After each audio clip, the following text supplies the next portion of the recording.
ګرمۍ د زیاتېدو سره نور هم هغه شان تیز وي او په دې کې د ګرمۍ د وهلو یعنی د هیټ سټروک امکان خاص طور پر د سهار د 11 نه د غرمې د 3 بجو پورې په دې ټایم کې هغه خلکو ته زیات شي چې یا خو زمیندار وي په پټي کې کار کوي یا مشران جومات ته ځي په لاره باندې یا جومات کې د مونځ دوران کې یا داسې ماشومان چې د سکول نه راځي نو په ګاډو کې ډېر وخت ناست وي یا د سکول دوران کې ریسس کې لوبې کوي دغسې ځوانان کو مزدوري او کارونه کوي یا سپورټس کې لوبې کوي نو دې کې د ګرمۍ د وهلو امکان زیات شي په دې کې انسان بیهوش شي او مرګ هم پکې راتلی شي کو بر وخت فوري طور پر هغه وخت سره علاج ونشي خو چاته پته وي نو 15 منټه کې مریض ټیک کېدلی شي نو دا سوي د دې نه بچ کېدل اقدامات څه دي او فوري طور پر هغه وخت سره د دې علاج څه دی تاسو ته پته وي چې الله تعالی د انسان جسم داسې جوړ کړی دی چې که بهر موسم یخ وي او که ګرم وي انسان به د خپل جسم درجه حرارت برقرار ساتي خو کله نه کله داسې وشي چې بهر ګرمي ډېره شي یا انسان په هغه ګرمۍ ته یا نور ته ډېر وخت دپاره ناست وي یا موجود وي یا سکار کوي نو بیا دغه چې کوم انتظام دی د جسم دا خراب شي هغه داسې دی چې د وینې رګونه کولاو شي دې سره جسم یخیږي خوله وځي انسان نو دې سره هم جسم یخیږي خو چې ته ډېر وخت ګرمۍ ته تیر کړي نو دا انتظام خراب شي او هغه بهرنۍ ګرمي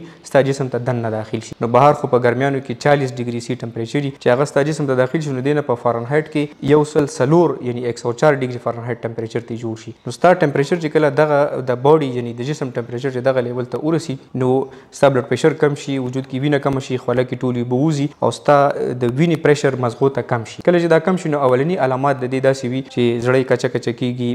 زړه خرابېږي یعنی الټیانې ورځي هوش او حواس ګډوډ شي لکه مازغی کار پریدي خبرې ته غلطیږي یا ګډې وډې شروع کی او بیا د هغې نه پس غنودګي شان پې راشي بیا راوغورځېږي او بېهوشه شي او که فوري طور پر علاج ونشي نو د بېهوشتیا نه پس پکې بیا مرګ دی نو هغه وخت سره څه کول پکار دي د ټول ناول خو به مریض سوري ته کوي یعنی چې ونه وي کو فرض که پټي کې وي مریض یا کولاو ځای کې وي که ونه نه وي نو برنډه وي کمره وي داسې سوری وي چې هلته نور نه لګي بیا خلک ورته اکثر جمکټه جوړه کړي ورته راغونډ شي نو په دغه کې دا نقصان دی چې هوا به نه لګي نو مریض به کولاو پرېږدي یو یا دوه کسه به ورسره پاتې شي چې په هغه ځای باندې هوا لګي کو کمیس وغیره یې پیړ وي یا بنین یا څه څادر پې وي نو هغه به ترې وباسئ چې جسم یې ښکاره شي هوا ته که اوبه وي یخې نو هغه به پرې واچوئ د څښلو اوبه به لا فلحال نه ورکوئ اول به د مریض خپې اوچتې کوي چې دا وینه د خپو د طرف نه په تیزۍ سره مزغو ته روانه شي بیا کو فرض که څوک دغه دوران کې واوره راوړي نو واوره تاسو ترخونو کې مرۍ کې داسې بغاندو کې دې ځینې چونکې پټ وي د هوا نه دې کې په دې وجه دې ځینو کې خولم ډېره وي نو دغه ځینو کې به کېدی چې دا د دې جسم د ټمپریچر اصل کې تاسو به د درجه حرارت د انسان د جسم زر تر زره کمولو کوشش کوئ بیا د هغې نه پس چې کله تاسو د مریض خپې اوچتې کړي وي او وینه مزغو ته ډېرې شي نو مازغه ورو ورو کار شروع کړي د مریض هوش او حواس لږ برابر شي دې دوران کې بیا تاسو هغه له د څښلو اوبه ورکړئ دې سره به دا وشي که په تاسو په ناسته باندې یا په ملاسته باندې مریض باندې د پاسه اوبه اړوئ په خوله کې ورته اوبه اچوئ نو هغه به کېدای شي د هغه پیپړو ته لاړې شي او په بله لانجه به مریض واوړي نو چې کله مریض ټیک شي هوش او حواس به یو 15 منټه کې برابر شي بیا به مریض تاسو کو فرض کا په خوله باندې اوبه نشو وڅکلی نیمکولی نشو وڅکلی تاسو په اوبو کې مالګه وغیره مچولی شي نیمبو نو بیا تاسو نږدې ډسپنسري ته بوځئ هلته ورته یو ډریپ وغیره چولیږي نو بس هغه ټیک ټاک شي خو اوس د دې د بچ کېدو اقدامات څه دي ټول ناول خو په تاسو داسې کوئ چې کو بهر وځئ نو یا به د کم کیپ وي د چته ټوپۍ یا هغه هیټ وي یا به هغه اچوئ خپلې کپړو د پاسه تاسو لون څادر یا لمده کپړه اچولی شي د کاټن نرۍ کپړې او کولاوي کپړې به اچوئ کم خلک چې په موټرسایکل باندې ګرځي نو هیلمټ به ډېر ټایټ نه اچوي لاندې د مینډه باندې یا به شیشه کولاوي چې هوا پکې لګي کم ماشومان چې د سکولونو نه راځي نو